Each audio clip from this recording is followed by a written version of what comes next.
وَلَقَدْ يَسَّرْنَا الْقُرْآنَ لِلذِّكْرِ فَهَلْ مِن مُّدَّكِرٍ. Dan sungguh telah kami mudahkan Al-Quran untuk peringatan, maka adakah orang yang mau mengambil pelajaran? Assalamualaikum warahmatullahi wabarakatuh. Waalaikumsalam warahmatullahi wabarakatuh. Innal hamdalillah nahmaduhu wa nasta'inuhu wa nastaghfiruh wa na'udzu billahi min shururi anfusina wa min sayyiati a'malina. May yahdihillahu fala mudilla lahu wa may yudlil fala hadiya lahu. Asyhadu an la ilaha illallah wahdahu la syarika lahu wa asyhadu anna Muhammadan abduhu wa rasuluhu la nabiyya ba'dah. Allahumma salli ala Muhammad wa ala ali Muhammad wa khatamun nabiyyin wa ala alihi wa sahbihi wa man tabi'ahum bi ihsanin ila yaumiddin. Amma ba'du. Alhamdulillah, Allah pertemukan kita kembali setelah kita melaksanakan sholat subuh. Mudah-mudahan pertemuan kita ini dijadikan oleh Allah sebagai pertemuan yang senantiasa diberkahi olehnya. Yang kedua, mudah-mudahan ilmu yang kita pelajari bersama di dalam pertemuan ini menjadi ilmu yang bermanfaat, serta mudah-mudahan Allah senantiasa berikan kesehatan kepada kita dan keluarga kita semuanya. Amin. Amin. Baik, kita langsung masuk ke surah Al-Maidah ayat 79. A'udzu billahi minasy syaithanir rajim. A'udzu billahi minasy syaithanir rajim. Kanu la yatanahawna 'an munkarin fa'aluh.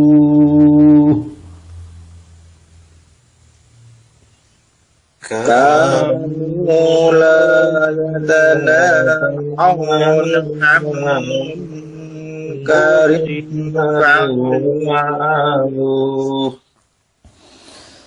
Kanu, panjang semua ya. Kanu la yatanahawna 'an munkarin fa'aluh. Kanu la yatanahawna 'an munkarin fa'aluh. Ya. Labi sama kanu yaf'alun. Labi sama kanu yaf'alun. Labi sama kanu yaf'alun. Labi sama kanu yaf'alun. Ya, alhamdulillah ayatnya cukup pendek. Nanti tafsirnya juga lumayan ini. Baik, kita terjemahkan satu persatu. Mudah-mudahan dengan itu kita lebih dekat lagi dengan ayat yang mulia ini. Kanu,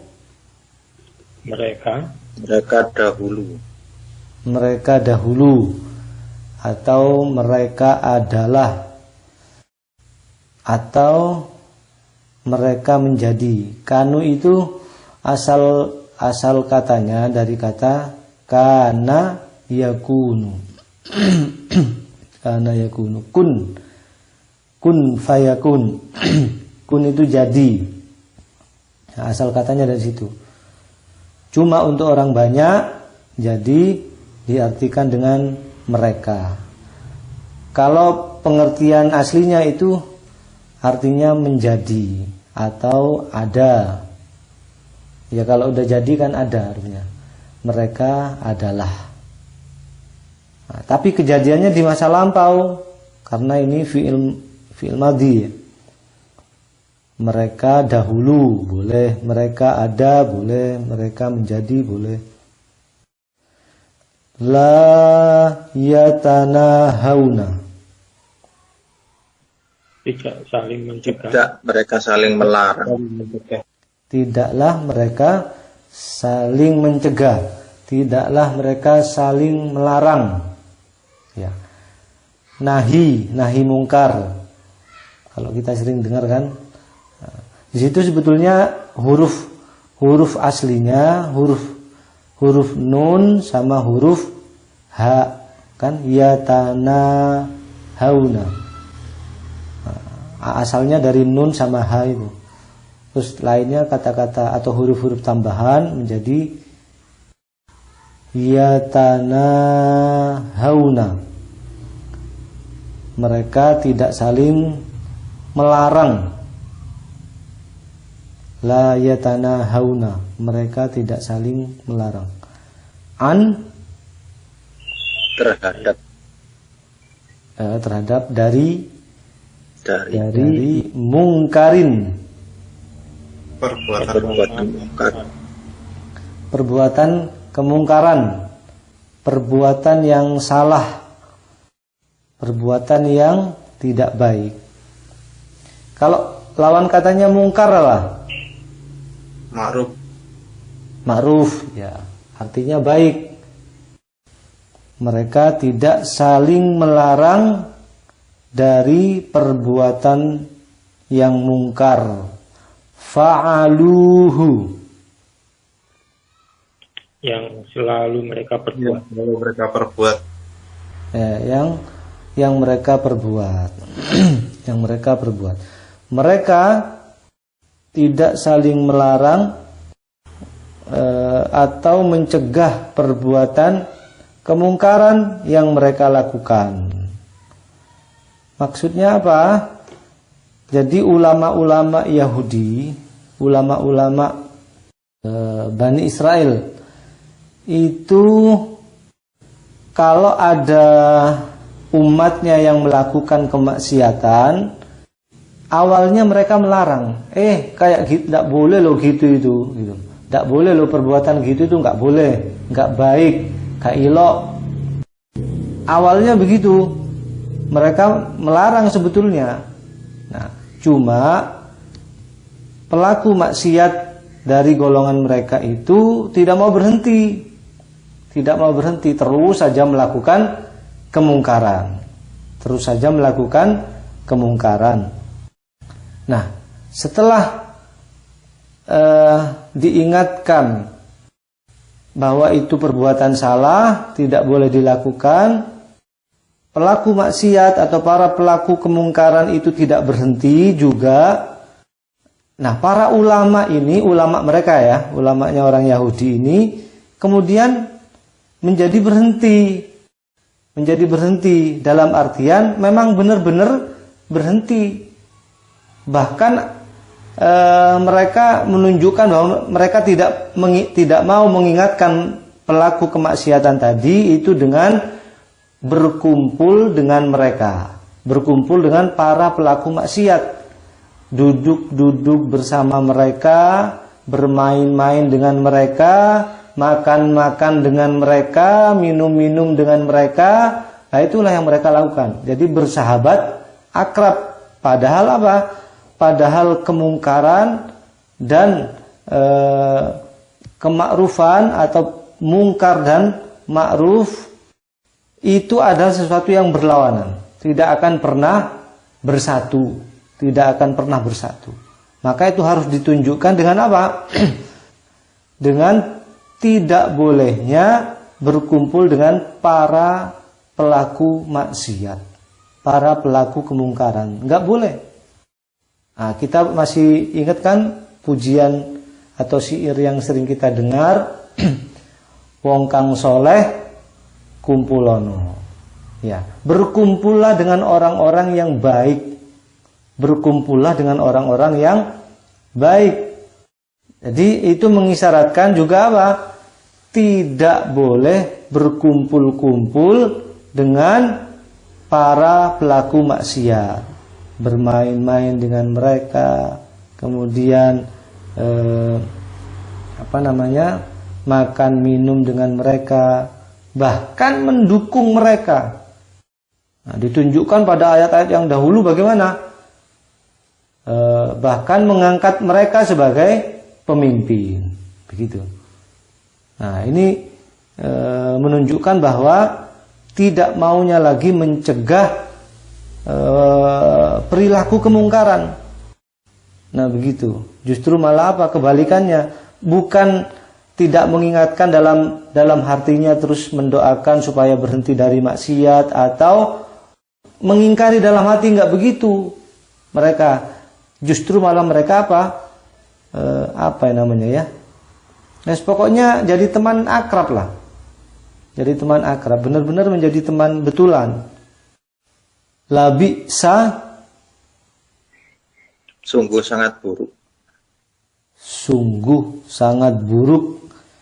Makanu, apa yang mereka telah. Apa yang mereka telah. Boleh, apa yang mereka adalah yaf'alun, kerjakan. Mereka kerjakan, mereka lakukan, mereka perbuat. Boleh. Sungguh sangat buruk. Ini sebetulnya la taukid, lam taukid ya. Menunjukkan sungguh bahwa Allah itu bersumpah. Lamul qasam, Allah itu bersumpah bahwa perbuatan mereka adalah perbuatan yang sangat buruk. Jadi perbuatan kayak tadi, awalnya sih mengingatkan bahwa itu tidak boleh dilakukan. Nah, ternyata mereka nggak berhenti dari perbuatan maksiatnya. Ternyata besok harinya mereka malah menjadi teman mereka, kumpul-kumpul sama mereka, makan minum sama mereka. Dalam artian apa? Mereka benar-benar bersahabat. Benar-benar bersahabat dengan para pelaku kemungkaran. Nah ini. Jadi para ulamanya justru seakan-akan gimana ya, mendukung pelaku maksiat begitu. Makanya hati-hati dengan para ulama yang berkumpul dengan para pelaku kemaksiatan. Hati-hati dengan para ulama yang seperti itu. Dalam satu riwayat bahkan dikatakan apa? Pada akhir zaman itu ada ulama yang harus dijauhi. Siapa itu? Salah satu cirinya adalah mereka atau para ulama yang runtang-runtung dengan umara. Runtang-runtung dengan umara. Apa enggak boleh ulama itu berkumpul dengan umara? Ya boleh. Boleh. Tapi dalam rangka apa? Dalam rangka memberikan nasihat. Kalau yang umum terjadi bagaimana? Ulama itu berkumpul-kumpul atau mendekati dengan umara, runtang-runtung dengan umara. Kebanyakan bagaimana? Kebanyakan bukan menasihati, tapi apa? Mencari kedudukan, mencari jabatan, mencari dunia lah pada intinya. Nah, ini ulama yang seperti ini kata Rasulullah harus dijauhi. Kebalikannya juga bagaimana? Kebalikannya yang bagus itu adalah umara itu datang kepada ulama, bukan ulama mendatangi umara. Umara itu datang kepada ulama untuk apa?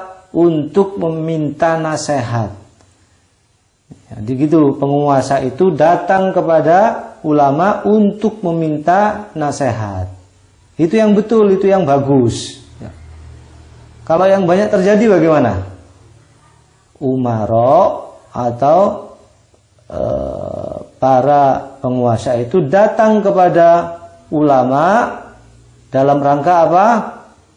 Dalam rangka mencari dukungan, ya, terutama pada musim-musim pilkada.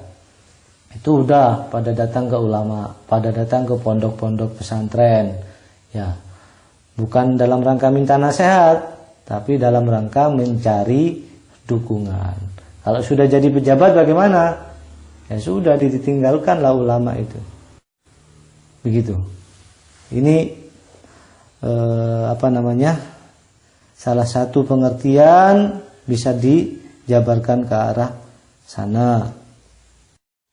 Karena apa? Ini sebagai contoh, kisah ini dijadikan oleh Allah atau ditulis dalam Al-Quran agar perilaku para ulama Yahudi yang seperti itu tidak boleh ditiru oleh ulama-ulama sekarang, gitu maksudnya. Gitu, baik. Inilah perbuatan yang teramat buruk, sehingga Allah itu sampai menurunkan kemurkaannya, bahkan melaknat mereka orang-orang Yahudi. Baik. Sebelum kita lanjutkan, kita baca sebagian di antara kita. Yang pertama, Pak Hari. A'udzu billahi minasy syaithanir rajim. Kanu la yatanahawna 'an munkarin fa'alu. La bi'sa ma kanu yaf'alun. Mereka tidak saling mencegah perbuatan mungkar yang selalu mereka perbuat. Sungguh sangat buruk apa yang telah mereka perbuat. Suaranya Pak Hari itu jelas banget di sini. Mungkin anunya ya, headsetnya bagus kayaknya. Sinyalnya pas bagus. Iya. Pak Nanda. A'udzu billahi minasy syaithanir rajim. Kanu la yatanahawna 'an munkarin fa'alu. La bi'sa ma kanu yaf'alun. Mereka tidak saling mencegah dari perbuatan mungkar yang selalu mereka perbuat. Sungguh sangat buruk apa yang mereka perbuat. Ya, saya kira cukup. Ini juga mengisyaratkan bahwa perbuatan nahi mungkar atau mencegah pelaku maksiat dari kemaksiatannya itu jauh lebih berat daripada mengajak kepada kebaikan. Ya. Ini mengisyaratkan seperti itu. Kalau mengajak ke yang baik, ya lebih mudah. Sepertinya begitu. Ya. Baik, kita langsung masuk kepada tafsir daripada ayat ini. Ayat ini kita bagi menjadi dua bagian. Yang pertama, kanu la yatanahawna 'an munkarin fa'alu. Mereka satu sama lain tidak saling melarang dan mencegah perbuatan kemungkaran yang mereka lakukan. Tafsirnya adalah bahwa ayat ini menjelaskan kebiasaan orang-orang Yahudi. Apa itu? Yaitu membiarkan kemungkaran yang terjadi di hadapan mereka.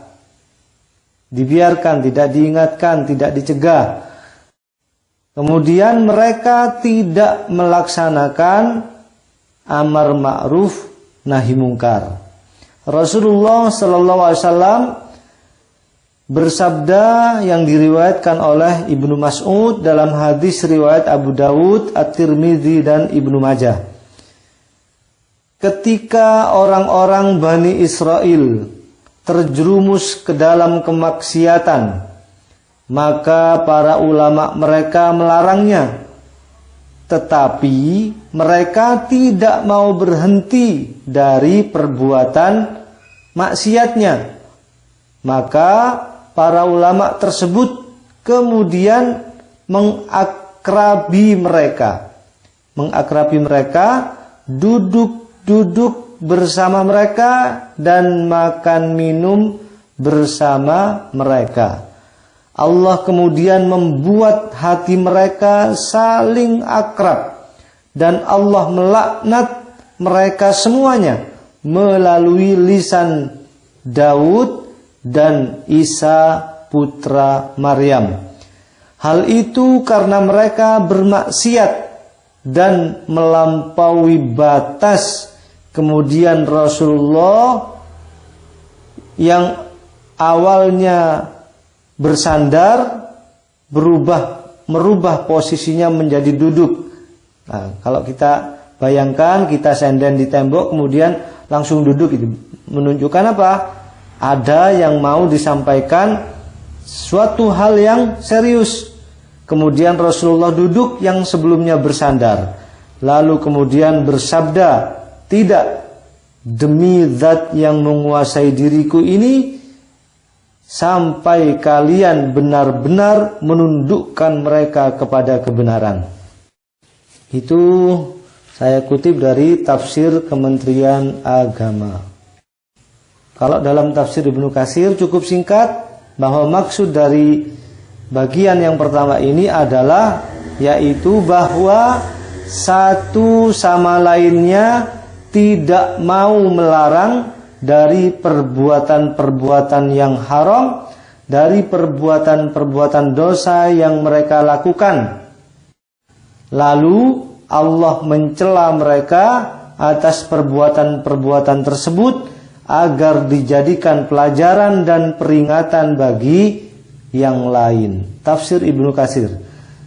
Kemudian dari tafsir Al-Munir, maksud dari bagian yang pertama ini adalah sungguh kelalaian, keteledoran para ulama Bani Israel, para ulama Yahudi terhadap kewajiban amar ma'ruf nahi mungkar berdampak kepada turunnya laknat dan kutukan dari Allah. Nah, hati-hati makanya jika para ulama sudah berdiam diri dengan adanya kemungkaran, tidak mau bersuara lagi terhadap berbagai kemungkaran yang merajalela, maka hati-hati akan turunnya laknat dari Allah, turunnya azab dari Allah. Nah, ini sebagai contoh yang tidak boleh ditiru oleh para ulama. Harus bersuara, harus mencegah bahwa kemungkaran itu adalah mungkar. Makanya kita sering berdoa setelah sholat bagaimana? Allahumma arinal haqqa haqqa warzuqna ittiba'a wa arinal batila batila warzuqna ijtinaba. Ya, sungguh kelalaian dan keteledoran para ulama Yahudi terhadap kewajiban amar ma'ruf nahi mungkar, karena mereka lalai, teledor, udah gak mau melakukan nahi mungkar lagi, maka berdampak kepada turunnya azab, laknat dan kutukan dari Allah. Ya, sudah, kalau sudah azab Allah itu turun, nggak pilih kasih, semuanya kena. Hendaklah kaum muslimin waspada dan mawas diri, jangan sampai meniru perilaku orang-orang yang berhak mendapatkan laknat, mendapatkan kutukan dan terusir dari rahmat Allah ini. Ya, harus kita waspada dan mawas diri, hati-hati. Ya, kalau tidak mampu, tidak punya kemampuan untuk mencegah secara langsung, maka paling tidak selemah-lemahnya apa? Dengan mengingkari perbuatan itu di dalam hati itu selemah-lemahnya, nggak boleh kurang dari itu. Diriwayatkan bahwa orang yang mencegah kemungkaran tidak disyaratkan dirinya harus bersih dari kemaksiatan. Jadi kalau mau mencegah perbuatan maksiat, tidak disyaratkan dirinya harus bersih dulu dari kemaksiatan. Waduh, saya ini masih banyak dosa, saya udah, kalau ada orang-orang berbuat maksiat, berbuat salah, nggak mau ngingetin karena dirinya merasa banyak dosa. Nggak boleh seperti itu. Ya, nggak boleh. Tetap meskipun kita masih banyak dosa dan salah, kalau kita melihat, menyaksikan kemungkaran, harus kita ingatkan, harus kita cegah. Orang-orang yang melakukan kemaksiatan juga bisa saling mencegah antara satu dengan yang lain. Bahkan para pelaku maksiat bisa saling mencegah antara pelaku maksiat itu sendiri. Ayat ini juga menginginkan suatu pengertian bahwa mereka sama-sama telah melakukan kemungkaran. Jangan dipikir hanya pelaku maksiatnya saja yang melakukan kemungkaran. Ada orang melakukan pencurian misalnya, atau pembunuhan, atau apalah. Itu kan perbuatan mungkar kan, perbuatan salah. Nah, terus orang yang tahu, namanya ulama itu kan artinya tahu kan. Alim itu artinya orang yang tahu. Jadi ulama itu artinya orang yang punya pengetahuan bahwa perbuatan pencurian itu adalah salah, kemudian dia berdiam diri, tidak mengingatkan, tidak mencegah, maka yang tahu ini tadi, yang ulama ini tadi, statusnya sama-sama melakukan kemungkaran, meskipun dia tidak mencuri. Karena apa? Dia tidak memberitahu bahwa yang mereka lakukan adalah perbuatan yang salah. Begitu. Bahkan di ayat ini apa? Sungguh tadi apa? Teramat buruk apa yang telah mereka lakukan. Sama-sama buruk. Ulamanya tidak mau mengingatkan, pelaku kemaksiatannya tidak mau berhenti. Waduh, sungguh teramat buruk, kata Allah. Sampai memakai lam taukid, labisa, sungguh sangat buruk apa yang telah mereka lakukan ini. Mereka dicela karena tidak saling mencegah kemungkaran di antara mereka. Kemudian larangan duduk-duduk berkumpul bersama dengan orang-orang pendosa dan perintah untuk menjauhi mereka. Nah, ini keterangan di dalam tafsir Al-Munir untuk bagian yang pertama. Kita lanjutkan ke bagian yang kedua. Labi sama kanu yaf'alun. Sungguh sangat buruk, sungguh teramat buruk apa yang telah mereka lakukan ini. Tafsirnya adalah ayat ini menegaskan, atau bagian ini menegaskan tentang sungguh buruknya perbuatan yang mereka lakukan. Sebuah ungkapan keheranan. Kok bisa ya ada orang-orang yang seperti ini? Betapa buruknya perilaku mereka ini. Nah, ini keterangan di dalam tafsir Al-Munir untuk bagian yang kedua. Sungguh teramat buruk apa yang telah mereka lakukan. Labi sama kanu yaf'alun. Di dalam tafsir Kemenak dikatakan maksudnya adalah sungguh demikian buruknya perbuatan mereka, sehingga hal itu menjadi sebab adanya kutukan Allah yang ditimpakan kepada mereka.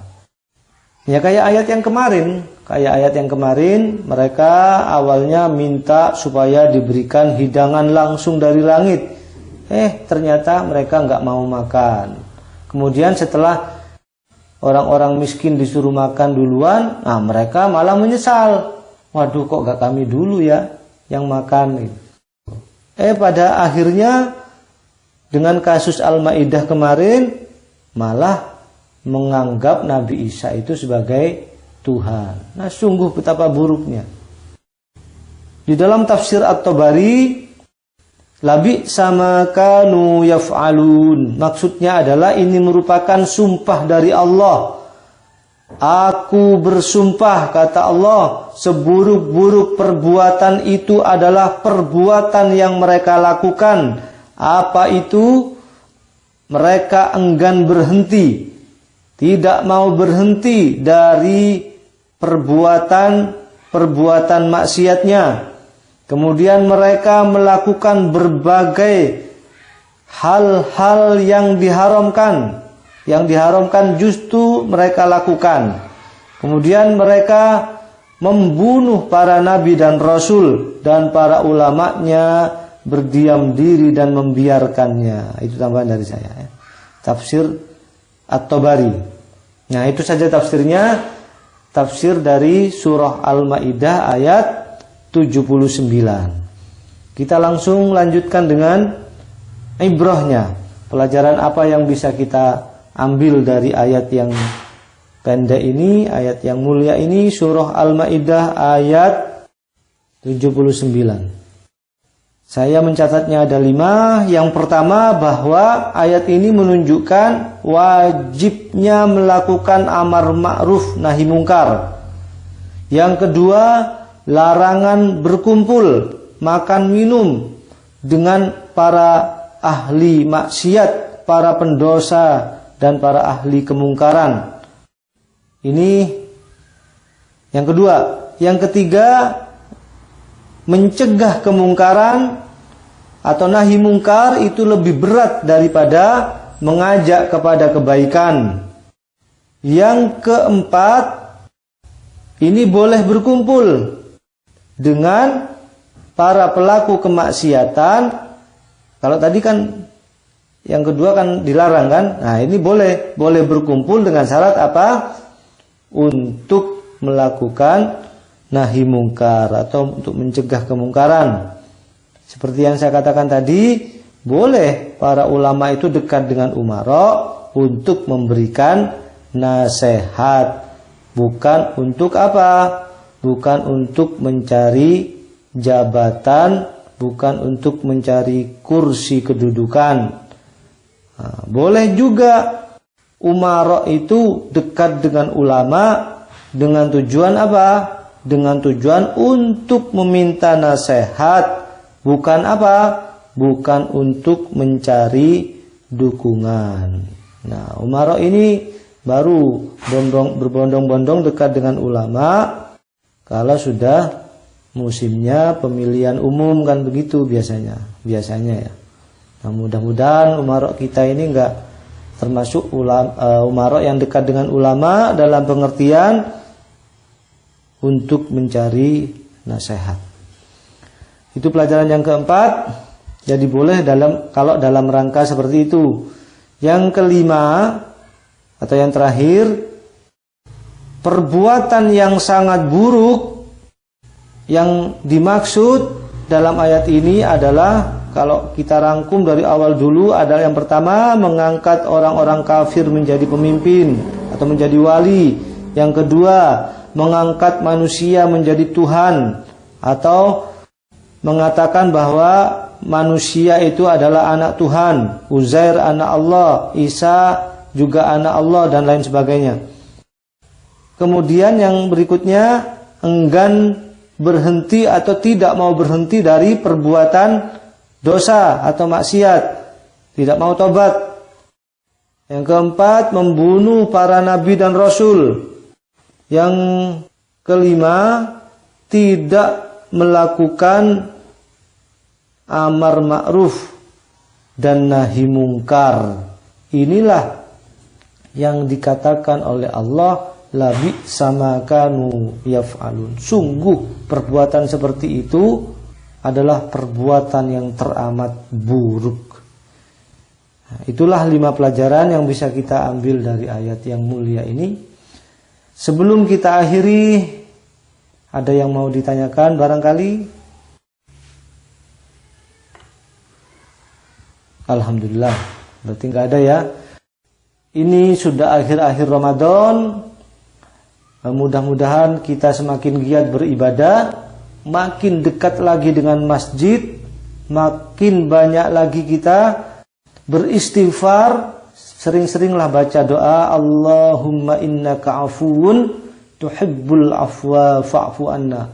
Ya, sering-seringlah baca doa itu di hari-hari terakhir ini. Dan mudah-mudahan kita semakin dikuatkan oleh Allah untuk beriktikaf. Nah, jangan akhir-akhir seperti ini kita justru malah menjauh dari masjid. Ya, menjauh dari masjid. Saya ingat kata-kata Pak Sadan dulu, kalau akhir-akhir Ramadan ini mestinya melakukan zakat mal. Rata-rata orang bagaimana melakukan zakat mal, pindah zakatnya di mal-mal. Nah, ini yang harus kita waspadai di akhir Ramadan ini, jangan sampai kita lewatkan. Ini benar-benar hari-hari yang luar biasa, hari-hari yang dikatakan sebagai 10 hari terakhir itu adalah hari turunnya malam kemuliaan atau Lailatul Qadar. Lailatul Qadri khairum min alfis syahr. Nah, Lailatul Qadar itu lebih baik daripada 1000 bulan. Nah, kalau kita beribadah bertepatan dengan Lailatul Qadar ini, maka pahalanya lebih baik daripada 1000 bulan. Nah, ini jangan kita sia-siakan, benar ini. Atau sebagaimana di mana di juz amma, wal fajr walayalin ashr, demi malam-malam yang 10, kata Allah, wasyaf'i wal watr, baik yang genap ataupun yang ganjil. Ya. Nah, sekarang ini kan puasanya beda nih. Jadi kalau yang satunya malam genap, satunya malam ganjil, karena puasanya beda. Ya, pokoknya gak usah pilih-pilih lah, mau genap mau ganjil, kita semakin tekun beribadah di malam-malam terakhir. Dan jangan lupa, ini sudah mendekati akhir-akhir Ramadan. Segera keluarkan zakat fitrah, maksudnya dikeluarkan zakat fitrahnya. Kalau zakat mal kan gak harus nunggu Ramadan ya. Keluarkan zakat fitrahnya, jangan sampai terlambat. Saya kira itu, kalau gak ada yang mau ditanyakan, kita akhiri pengajian kita ini, pengajian tafsir ayat demi ayat. Kita sudah sampai pada surah Al-Maidah. Ini Al-Maidah aja udah berapa lama kita? Udah tahunan ya, belum selesai juga ini ya. Nah, mudah-mudahan kita diberi panjang umur sampai kita bisa menyelesaikan ayat-ayat ini sampai surah An-Nas. Nah, kalau sudah selesai Al-Quran, nanti kita bahasanya pindah lagi mungkin ke hadis atau kita bahasan yang lainnya. Ini udah 10 tahun lebih ini kan belum selesai-selesai juga. Masih tipis itu Al-Maidah. Masih banyak yang belum. Baik, kita akhiri dengan kafaratul majelis bersama-sama. Subhanakallahumma wa bihamdika asyhadu an la ilaha illa anta astaghfiruka wa atubu ilaik. Kurang lebihnya mohon maaf. Billahi taufiq wal hidayah. Wassalamualaikum warahmatullahi wabarakatuh. Waalaikumsalam warahmatullahi wabarakatuh. Walhamdulillahi rabbil alamin.